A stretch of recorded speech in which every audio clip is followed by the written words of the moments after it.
Thanks for having all of us here. I have to just start with a bit of a disclaimer. I'm not a member of the COP. I'm not a member of any political party. I'm here in my capacity as the head of Fixin T&T, which I'm not this star boy. I just happen to be the face and the voice, but it's a well-constructed team. I want to thank Carolyn for inviting me first to Santa Flora and then here. Though I'm not a member of any political party, when Carolyn called, this is a national issue and one on which Carolyn and I share common ground. So, so they announced that they're closing Petrotrin. Well, first of all, let's understand that Petrotrin is a symptom. Petrotrin is not the source of the disease that has plagued us for decades, called corruption. Petrotrin is a symptom of corruption. And if we, the people of Trinidad and Tobago, do not do something about it, and I say do, not talk about it, if we do not do something about it very soon, there will be more Petrotrins. And when I say do something about it, two issues that go to the heart of why Petrotrin is where it's at are campaign financing, procurement. We the people must insist and accept nothing less than, at earliest, the effective implementation of meaningful legislation to govern campaign financing and procurement. Petrotrin, for successive administrations, for many decades and successive administrations, has been a political tool. It's been a slush fund for cash and votes. It's been a place where administrations assume government and they pay their friends and their families and their financiers back with board positions, management positions, jobs, and contracts from Petrotrin. So we have to get to the heart of the issue.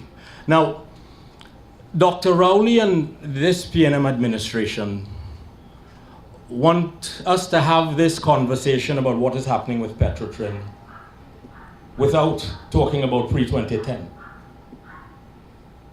without talking about the failed gas-to-liquid project, without talking about the gas optimization project and the overruns there. Those two projects by themselves have cost Petrotrin, the people of Trinidad and Tobago, approximately $13 billion. That's billion with a B, and counting.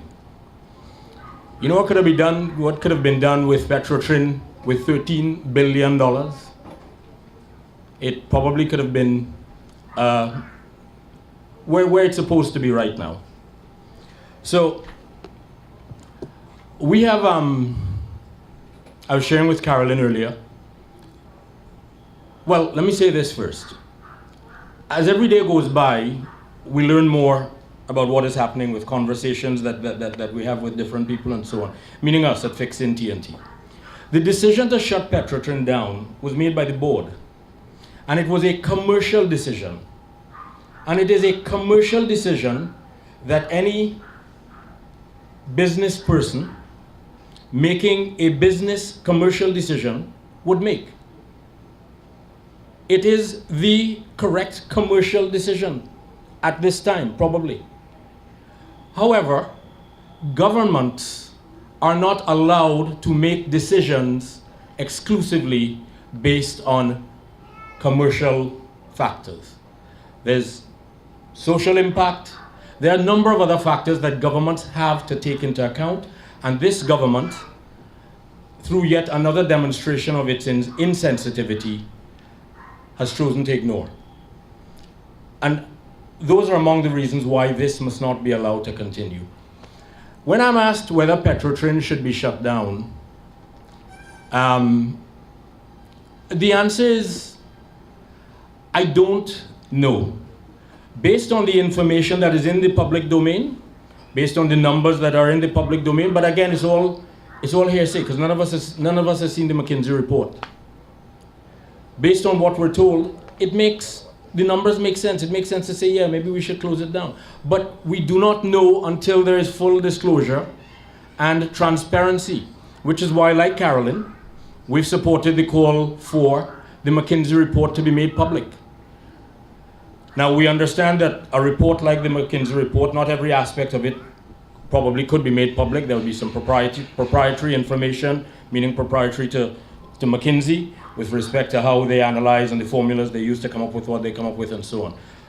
But make what can be made available, make it public. And then what you decide has to be redacted, just explain to the population why it must be redacted. We cannot go on with an administration that just does things without our permission, without consultation. Look at Naikwan. You all familiar with Naikwan Energy? The company that just bought the GTL plant? Nobody knows where it's getting its gas, because this administration set up a special purpose company to provide it with gas. I don't know of any special purpose company that is a gas producer. So nobody knows the source of that. With respect to Petrotrin, here's a suggestion. I was just talking to Shastra, and Shastra is, with Petrotrin, passionate about it. I asked him whether he thinks the refinery could be sustainable in the long run. And he said yes, like every other OWTU member, he said yes. And in speaking with with Ansel Roger and other OWTU members, they seem to think that we have the expertise here to make the refinery work. Okay, so the Prime Minister on Sunday night said, I've given the OWTU rights of first refusal. If all you want to buy it, you could buy it. Now the OWTU can't afford to buy Petrotrin, but here's what they could do. They could lease it to the OWTU.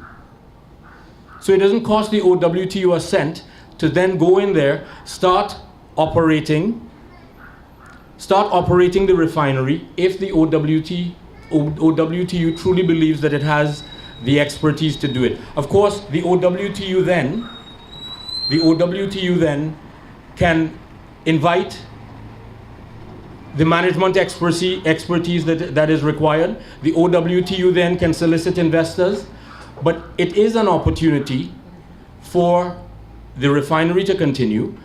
There are creative ways that this could be done, where OWTU workers, if it is leased to OWTU workers can then become shareholders of that entity.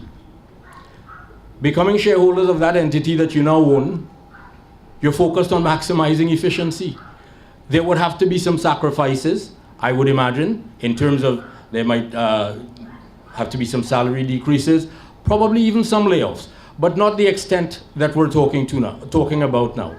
But that is an option that we at Fixin T&T believe can be explored. We would challenge Mr. Roger to offer that to the Prime Minister. He offered it for sale. Mr. Roger said, we cannot afford it. Tell the Prime Minister, lease it to us. We'll do it. We'll get it running right. There would be negotiations that would have to take place to make sure that the 40,000 that E&P going to produce would still be refined there, in addition to the 100,000 barrels that are imported. But it is something that can be thought about. There are a number, without proper discussion, full disclosure and transparency, Petrotrin's refinery must not be allowed to be closed.